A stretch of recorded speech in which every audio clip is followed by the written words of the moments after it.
प्यारे बच्चों, अभी हमने पाठ सुना संत श्री गहिरा गुरु। आइए अब इस पाठ को समझने का प्रयास करते हैं। षष्ठ पाठ, इसका तात्पर्य होता है छठवां पाठ।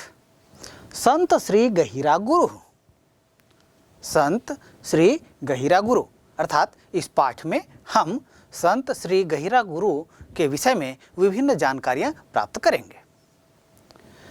श्री गहिरा गुरु महान समाज सुधारकः दार्शनिकः तपस्वी च आसीत्। श्री गहिरा गुरु महान समाज सुधारक थे, दार्शनिक और तपस्वी भी थे। देखिए, जो समाज में अच्छे कार्य करते हैं, समाज को दिशा देने का कार्य करते हैं, उन्हें कहा जाता है समाज सुधारक। तो निश्चित रूप से यहाँ श्री गहिरा गुरु ने अपने जनजातीय समाज को एक दिशा देने का प्रयास किया, इसलिए उन्हें समाज सुधारक के नाम से भी जाना जाता है। और ऐसे ही वे दार्शनिक थे, अर्थात वे चिंतन मनन करते थे और चिंतन मनन करके लोगों को उपदेश दिया करते थे। और साथ ही वे साधना करते थे, इसलिए उन्हें तपस्वी भी कहा गया। इसलिए कहा गया श्री गहिरा गुरु महान समाज सुधारकः दार्शनिकः तपस्वी च आसीत्, अर्थात श्री गहिरा गुरु महान समाज सुधारक, दार्शनिक और तपस्वी थे। तस्य जन्म 5,1920 ख्रीस्ताब्दे रायगढ़ मंडलांतर्गते गहिरा ग्रामे भवत्। तस्य यह शब्द कैसे बना है? तस्य का तात्पर्य होता है उसका। ये इसका मूल शब्द है तद। यह जो शब्द है इसका रूप तीनों लिंगों में बनता है, पुल्लिंग, स्त्रीलिंग और नपुंसक लिंग में। पुल्लिंग में जब इसका रूप बनता है तब आप सभी जानते हैं सह तौ ते तम तौ तान तेन ताभ्याम तै तया ताभ्याम तेभ्यः तस्मात् ताभ्याम तेभ्यः तस्य तयोः तेषाम तस्मिन् तयोः तेषु। तो यहाँ हम देखते हैं षष्ठी विभक्ति एक वचन में रूप आता है तस्य, और इसका तात्पर्य होता है उसका। तो षष्ठी विभक्ति में आप सभी जानते हैं इसको संबंध भी कहा जाता है, और संबंध के जो प्रत्यय होते हैं वे होते हैं का, के, की और रा, रे, री। तो तस्य इसके साथ में प्रयोग हुआ तो क्या हुआ इसका अर्थ? तो उसका। किसके लिए प्रयुक्त हुआ है? क्योंकि तस्य यह शब्द जो है गहिरा गुरु के लिए प्रयुक्त हुआ है और एक वचन है, इसलिए इसका तात्पर्य होगा उसके।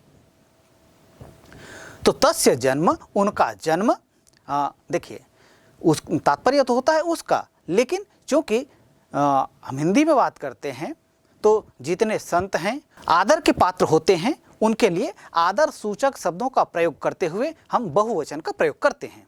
इसलिए यहाँ पर तस्य का जो अर्थ है उसका, ये जब हम वाक्य में जाते हैं और यह वाक्य शब्द जो है प्रयुक्त हुआ है गहिरा गुरु संत के लिए जो सम्माननीय है, इसलिए इसका प्रयोग होगा उनका इस अर्थ में। तो तस्य जन्म, उनका जन्म कब हो इसके विषय में जानकारी दे रहे हैं। तो कहा गया 5,1920 ख्रीस्ताब्दे अर्थात सन 1905 ईस्वी में रायगढ़ मंडलस्य अंतर्गते इति रायगढ़ मंडलांतर्गते, यहाँ पर षष्ठी तत्पुरुष समास का प्रयोग हुआ है। और ऐसे ही यदि हम देखें संधि विच्छेद भी करना चाहें तो यहाँ संधि विच्छेद कर सकते हैं। रायगढ़ मंडल धन अंतर्गते, यहाँ पर दीर्घ स्वर संधि का प्रयोग होगा। ऐसे ही गहिरा ग्रामे भवत्, यहाँ हम संधि विच्छेद करें तो गहिरा ग्रामे धन अभवत् इति गहिरा ग्रामे भवत्, यहाँ पर पूर्व रूप स्वर संधि का प्रयोग हुआ है। तो तस्य जन्म, उनका जन्म 1905 ईस्वी को रायगढ़, मंडल कहा जाता है जिला को, तो रायगढ़ जिला के अंतर्गत गहिरा ग्रामे अभवत, गहिरा ग्राम में हुआ, गहिरा नामक गांव में हुआ। हम सभी जानते हैं हमारा देश गांवों में बसता है, गांवों का देश है, तो यहाँ बहुत अधिक संख्या में गांव हैं। यदि हम पूरे भारत को देखें तो भारत एक देश है, इस देश के अंतर्गत विभिन्न प्रदेश हैं। इन्हीं प्रदेशों में से एक प्रदेश हमारा छत्तीसगढ़ है। और जब हम छत्तीसगढ़ की बात करते हैं तो ये राज्य हुआ, यह प्रदेश हुआ। इस प्रदेश में विभिन्न जिला हैं और इन्हीं विभिन्न जिला में से रायगढ़ एक महत्वपूर्ण जिला है। और इसी रायगढ़ जिला के अंतर्गत गहिरा नामक गांव में गहिरा गुरु का जन्म हुआ था। तत्र भवतः पिता श्री बुड़की कंवर महोदयः संपन्नो कृषकः जनजातीय समूहस्य ग्राम प्रमुखः च आसीत्। तत्र तत्र का तात्पर्य होता है वहाँ, और यह अव्ययवाचक पद है। अव्यय किन पदों को कहा जाता है आप भली भांति जानते हैं। अव्यय उन पदों को कहा जाता है जिनका प्रयोग करने पर उनमें किसी भी प्रकार का परिवर्तन या विकार नहीं होता है, वे सदैव यथावत होते हैं। चाहे उस शब्द का प्रयोग एक वचन के वाक्य में किया जाए, बहुवचन के वाक्य में किया जाए, या लिंग परिवर्तन भी किया जाए या पुरुष परिवर्तन किया जाए, किसी भी अवस्था में उनके स्वरूप में कोई परिवर्तन नहीं होता। ऐसे पदों को अव्यय कहा जाता है। तो तत्र ऐसा ही एक अव्यय है। इसका तात्पर्य होता है वहाँ। भवतः, भवतः का मतलब होता है आपके। पिता, तो इनके पिता के विषय में जानकारी दी जा रही है। तत्र भवतः पिता, वहाँ आपके पिता। कहाँ? गहिरा नामक गांव में इनके पिता श्री बुड़की कंवर महोदय। तो इनके पिता का क्या नाम बताया? इनके पिता का नाम बताया गया बुड़की कंवर। संपन्नो कृषकः, यह संधि युक्त पद है। संधि अलग करें तो रूप होगा संपन्नः धन कृषकः इति संपन्नो कृषकः। तो इनके पिता जो है कृषक थे। कैसे कृषक थे? संपन्न कृषक थे, जनजातीय समूहस्य। और इनके पिता बुड़की कंवर न केवल संपन्न कृषक थे अपितु अपने जनजातीय समूह के ग्राम प्रमुखः च आसीत्। हम जानते हैं, हम सभी गांव में रहते हैं या गांव के विषय में भली भांति जानते हैं।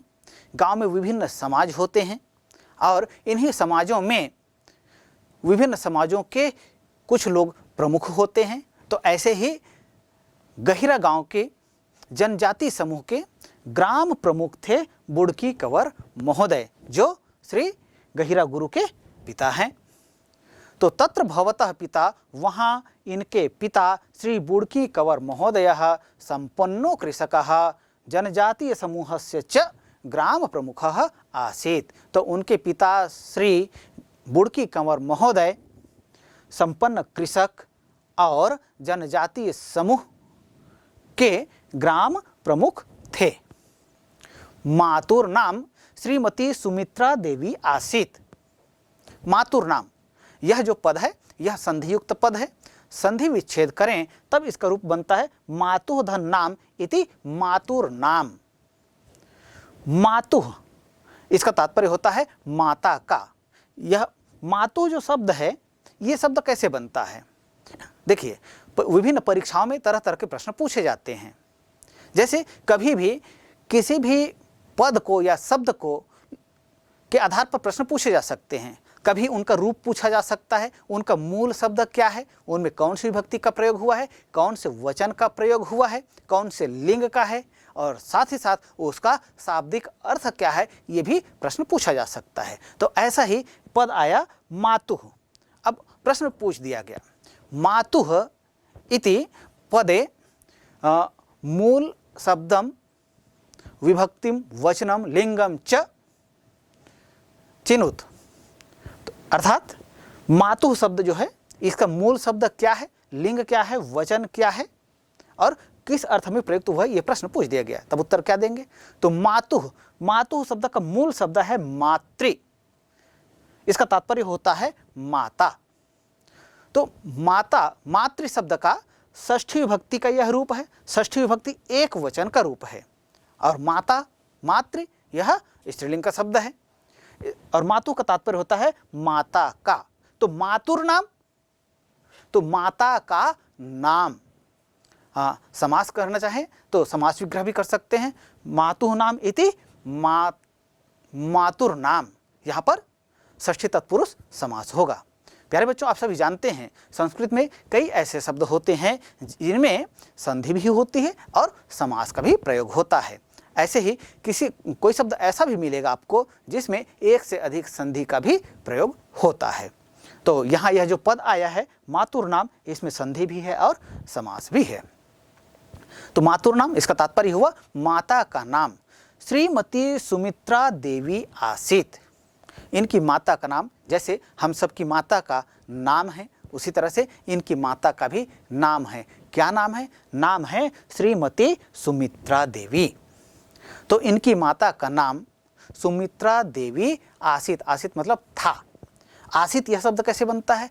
आस धातु है, लंग लकार, प्रथम पुरुष एक वचन का यह रूप है और इसका तात्पर्य होता है था।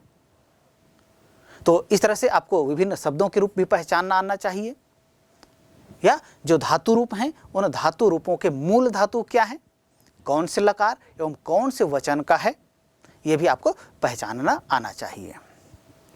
तो मातुर नाम श्रीमती सुमित्रा देवी आसीत, उनकी माता का नाम सुमित्रा देवी था। गहिरा गुरोह वास्तविकम नाम श्री रामेश्वर कंवरः आसीत, जिनको हम गहिरा गुरु के नाम से जानते हैं। आप सभी जानते हैं महात्मा गांधी के विषय में, इन्हें बापू के नाम से भी जाना जाता है। इनका मूल नाम क्या है? इनका मूल नाम है मोहनदास करमचंद गांधी। तो लेकिन सारा संसार इन्हें महात्मा गांधी या बापू के नाम से जानता है। वैसे ही जिन्हें हम गहिरा गुरु के नाम से जानते हैं, इनका वास्तविक नाम क्या है, इसके विषय में भी हमें जानकारी होनी चाहिए। तो इनके वास्तविक नाम क्या है या मूल नाम क्या है, इसके विषय में जानकारी दी जा रही है। तो जानकारी दी गई कि गहिरा गुरोह वास्तविकम नाम श्री रामेश्वर कंवरः आसीत। तो गहिरा गुरोह, गहिरा गुरु का वास्तविकम नाम, वास्तविक नाम श्री रामेश्वर कंवरः, श्री रामेश्वर कंवर आसीत मतलब था। यहाँ पर पद आया है गहिरा गुरोह। गहिरा गुरोह शब्द को यदि हमको पहचानना हो कि मूल शब्द क्या है, कौन सी विभक्ति का है, कौन से वचन का है और इसका अर्थ क्या है, तब तो गहिरा गुरोह कह रहे हैं। तो गहिरा गुरु इसका मूल शब्द है। तो गुरु शब्द जो है इसमें यहाँ पर षष्ठी विभक्ति एक वचन का प्रयोग हुआ है। तो इस तरह से गुरु से गुरोह बन गया और फिर इसका अर्थ क्या हुआ? गुरु का, इसके साथ में जुड़ा हुआ है क्या? गहिरा। तो गहिरा गुरोह, गहिरा गुरु का वास्तविकम नाम अर्थात वास्तविक नाम, मूल नाम श्री रामेश्वर कंवर था। अन्येषां बालकानां सदृशः तस्य बाल्यकालः प्रकृत्याः सानिध्ये व्यतीतः। अन्येषां दूसरों की तरह, कैसे? बालका नाम दूसरे बालकों की तरह, सदृशः समान, तस्य उनका, बाल्यकालः बचपन, प्रकृत्याः प्रकृति के, सानिध्ये व्यतीतः सानिध्य में व्यतीत हुआ। तो अन्येषां बालका नाम, तो दूसरे बालकों के समान, तस्य उनका, बचपन, प्रकृत्याः। देखिए प्रकृत्याः यह शब्द आया है, इसका मूल शब्द है प्रकृति और विभक्ति है षष्ठी विभक्ति, एक वचन का यह रूप है। तो बाल्य,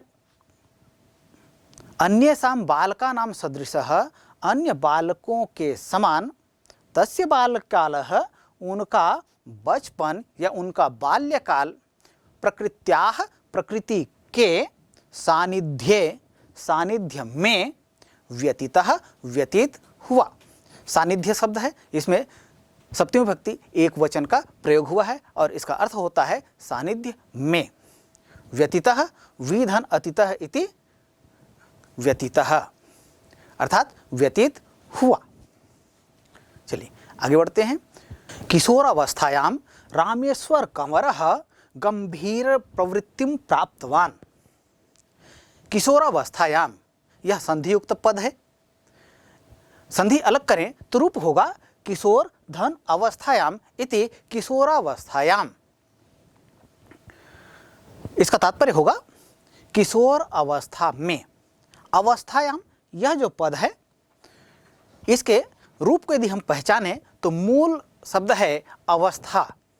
अवस्था शब्द षष्ठी विभक्ति एक वचन का यह रूप है और इसका तात्पर्य होता है अवस्था में या अवस्था को। तो किशोरावस्थायाम, किशोरावस्था में रामेश्वर कंवरः, रामेश्वर कंवर गंभीर प्रवृत्तिम प्राप्तवान, गंभीर प्रवृत्ति को प्राप्त हुए, अर्थात किशोरावस्था में रामेश्वर कंवर गंभीर प्रवृत्ति वाले हुए। प्यारे बच्चों, आप सभी जानते हैं मनुष्य की विभिन्न अवस्थाएं होती हैं। उन विभिन्न अवस्थाओं में एक होता है शिशु अवस्था।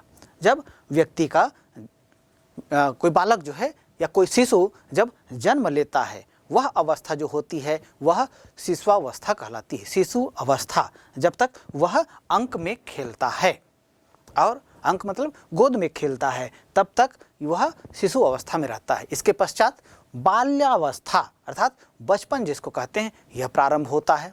तो शिशु अवस्था, फिर बचपन, फिर किशोरावस्था, और किशोरावस्था के बाद आता है युवावस्था। युवावस्था के बाद का जो समय होता है वो कहलाता है प्रौढ़ावस्था। प्रौढ़ावस्था के बाद वृद्धावस्था। तो ये व्यक्ति के जीवन की विभिन्न अवस्थाएं हैं। प्रश्न उठता है किशोरावस्था हम किस अवस्था को कहेंगे? किशोरावस्था अर्थात जिस समय व्यक्ति न तो बच्चा रहता है न युवा रहता है, अर्थात ये जो मध्य का जो समय है, जैसे अभी आप लोगों की अवस्था है, यह अवस्था कौन सी अवस्था है? ये किशोरावस्था है, जिसको अंग्रेजी में जैसे प्रायः टीन एज कहा जाता है। ये जो समय होता है इसको किशोरावस्था कहा जाता है। हाँ, लेकिन अब ये जो टीन एज कहा जाता है केवल इतना ही नहीं है, अब समय के अनुसार से इससे पहले के भी जो 1-2 वर्ष पहले का जो भी समय है, इसको भी किशोरावस्था के अंतर्गत माना जाने लगा है। तो किशोरावस्थायाम, किशोरावस्था में रामेश्वर कंवरः, रामेश्वर कंवर गंभीर प्रवृत्तिम प्राप्तवान, गंभीर प्रवृत्ति वाले हुए। प्यारे बच्चों, यहाँ शब्द आया है प्राप्तवान। यह प्राप्तवान शब्द कैसे बनता है? विभिन्न परीक्षाओं में प्रश्न पूछे जाते हैं। ऐसे जैसे प्राप्तवान, इस शब्द के मूल शब्द पहचानने के लिए कहा जा सकता है, और साथ ही साथ इसमें कौन से उपसर्ग एवं प्रत्यय का प्रयोग हुआ है, इसके विषय में जानकारी ली जा सकती है। तो अब देखें, प्राप्तवान ये जो कह रहे हैं, इसमें प्र उपसर्ग है, आप धातु है, और अक्त्वतु प्रत्यय का यहाँ प्रयोग हुआ है। तो प्रधन आप धन अक्त्वतु पुल्लिंग एक वचन का यह रूप बनता है प्राप्तवान। आप सभी अक्त्वतु प्रत्यय के विषय में जानते हैं। इस प्रत्यय का प्रयोग अक्त्वतु प्रत्यय जो है यह भूतकालिक प्रत्यय है, और इसका रूप तीनों लिंगों में बनता है। अक्त्वतु प्रत्यय का प्रयोग जिस धातु के साथ होता है, धातु के साथ युक्त होने के बाद जो शब्द निर्मित होता है उसके रूप बनते हैं। जैसे बालक शब्द का रूप बनता है, या राम शब्द का रूप बनता है, या हमारे आपके जो नाम हैं उनके जो रूप बनते हैं, या कहें कि जितने संज्ञा शब्द होते हैं जिन उनके रूप बनते हैं, इसी तरह से इनके भी रूप बनते हैं।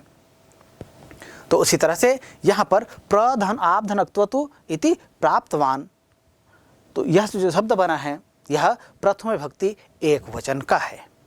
तो प्राप्तवान, प्राप्तवन्तौ, प्राप्तवन्तः, ऐसा पुल्लिंग में इसका रूप बनेगा। इसी तरह से यदि तत्व प्रत्यय का प्रयोग करने पर यह प्राप्तवान जो शब्द है यदि स्त्रीलिंग होता तब क्या रूप बनता? तब इसका रूप बनता प्राप्तवती।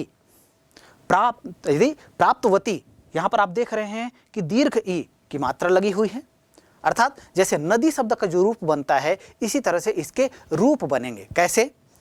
प्राप्तवती, प्राप्तवत्यौ, प्राप्तवत्यः।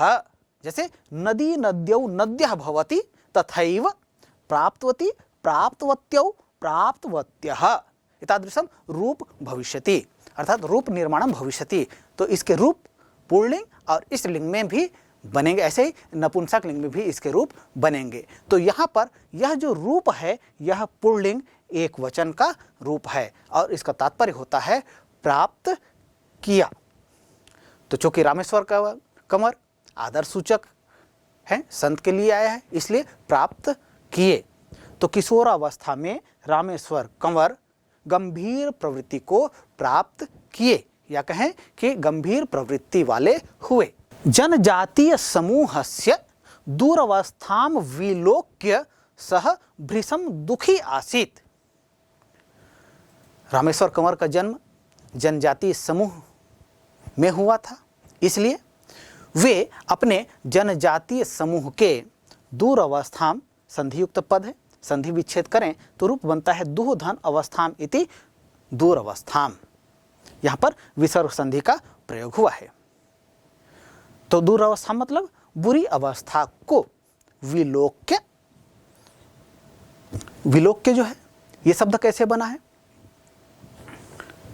जैसे लोच, लोचन कहते हैं, लोच धातु है और ल्यप प्रत्यय है और वी उपसर्ग है। आप सभी जानते हैं संस्कृत में ल्यप प्रत्यय जो होता है यह सदैव है तो प्रत्यय, प्रत्यय का तात्पर्य आप सभी जानते हैं, जिनका योग पीछे होता है उसको प्रत्यय कहा जाता है और जिनका योग आगे होता है उसे उपसर्ग कहा जाता है। तो ल्यप क्या है? प्रत्यय है, अर्थात इसका योग पीछे होगा।